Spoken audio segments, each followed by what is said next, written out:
Wow. So you started to play the violin only from your 14th year. 14. Yes. So, and it's mainly because the piano was a complicated instrument at the time, really moving from... Well, the piano, we had to move from the house and move into an apartment in Sydney, and there was no room for a piano. Sure, yes. So, whereas then you could, in these days you get electric piano. Oh yes, very but now it's not possible. No, yes. So that the piano was forgotten, but I studied the violin. But I was very lucky because having had learning solfège, yeah, which I had learned at school, fortunately through a teacher. I mean, in Europe it's very common, in yes. Belgium, of course. They everyone was singing do re mi all the time. Yes. That's what do re mi. And I wasn't actually. It wasn't until many years later I realised that when I was really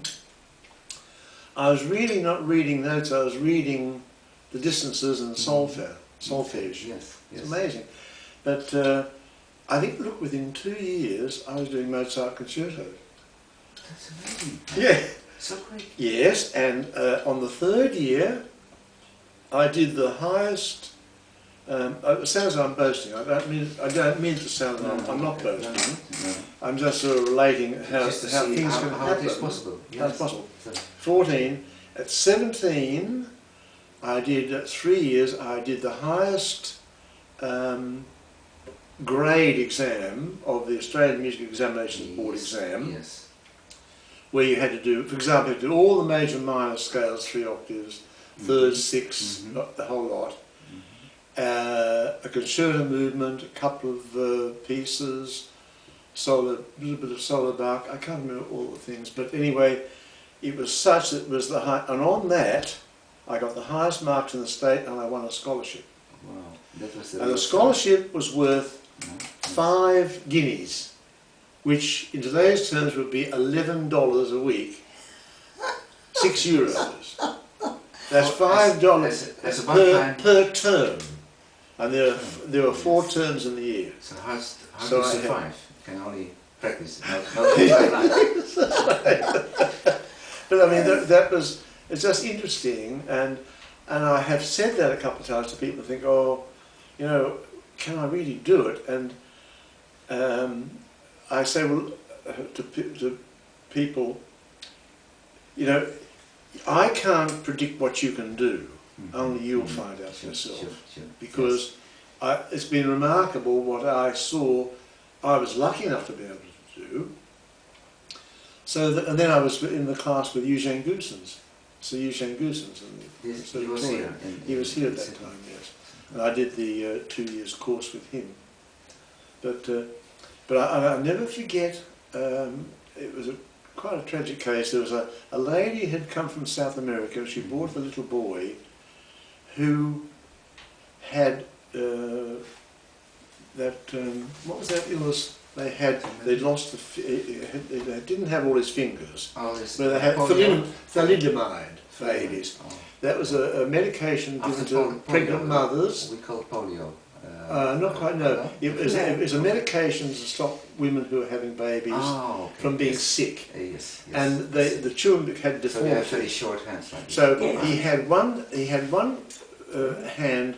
He had 2, I think those fingers like that. And this one he had 2. Oh, okay.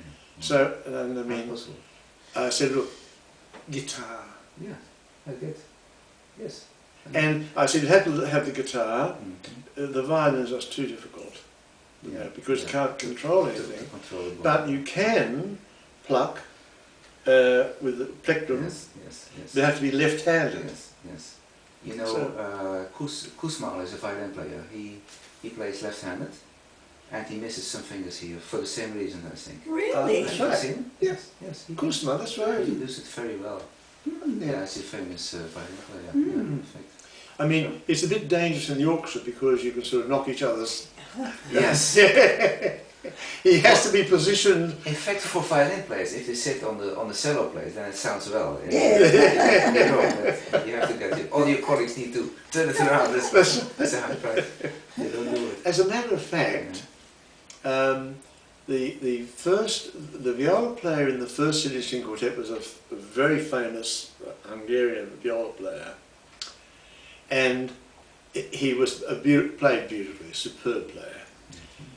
Robert Pickler, his name, and he's written about quite a lot here. He was in the first city string quartet with me, and I was privileged to have him as a viola player. But he used to say, I was born with a violin in my hand, until a friend of his, also Hungarian, said, oh, well now, if you put your violin in the other hand and play it left-handed, how will it feel? Well, it feel, yes. You couldn't. No. So the training is essential. It's the training. Absolutely. You train whichever way you train. It is very instructive. In fact, I gave my keynote lecture in Melbourne, and it was a big hall, 400 persons, all from education, so they know a lot about learning, etc. Yes. And so I gave my presentation, and it was a 1.5 hour speech. It's a very long speech. It is a long time. And then I had prepared, I have tried out a little bit. So what I did this time, I started, I said to each of them, please take your pen, and I'm going to teach you the violin. They were all startled, so how to do that? Yeah. And then I played small start with the movement of the drums, etc. Yeah. I said, take the pen and look to your neighbor and try to make the movement so that the pen stays in the same direction. And they did it, and they did it like this, and they did it like this. And they started to talk to it, so it was a lovely conversation. Yes. And then I started the music and saying, try to find out which is the best, to start with this, or etc. And they tried out, and they came up. 80% found out it's best to start with the Yes. Excellent. So, and they also, I started to play the violin. He said, Wonderful. Yes. That's a wonderful learning. Yes. Because normally sometimes they did it with giving my violin in the audience, say, you can try out, and normally they do it like in very light, so they only have the overtones. Yes. And I said, before you can really use the gravity, that is more important, of course. Yes. They like it a lot. Wait, that's right. Yeah, there were many photos were made by professional photographers. It's on the web, I think. You can see it. And you see people like this. They never did it before, of course. It's like a propaganda for the violin. Yes, very good indeed. But it does stimulate, doesn't it? Stimulates the imagination and it opens the mind. Yes. What's learning about. Yes. That's right. It does. Yes. Sometimes when I give a lecture for violin teacher, I say, please do it the other way around, to imagine how complex it is from the beginning. Well, that's interesting, because I try writing backwards. You do? Yeah. You're left-handed? I practice. No, I'm right-handed, but I practice writing. And how does it work for the right? You have to really think. Yeah. But when I put it up against the mirror, it's actually neater than when I write with my right hand. That's bad, Harry. That's bad. That's okay. Yeah, but you give a lot of attention. It's more fundamental. Yes. It opens your motivation. I think so. Do you know, I don't know if you know this story, it's true, I couldn't believe it, but we have Michelangelo there, up there in top of the stairway. Da Vinci. Oh, sorry, Leonardo da Vinci, thank you, dear. Della is my walking dictionary and diary. She helps me. She fills in every second word these days. Otherwise, we should go to Italy again. That's right. But Da Vinci, he wrote everything backwards, of course. He was left-handed?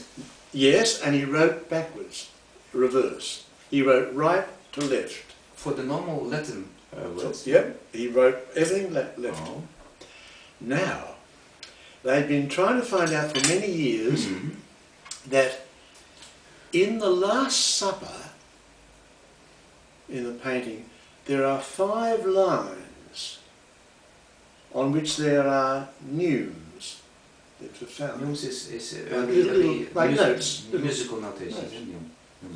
And they've discovered that, and they put them together, but it doesn't make any sense.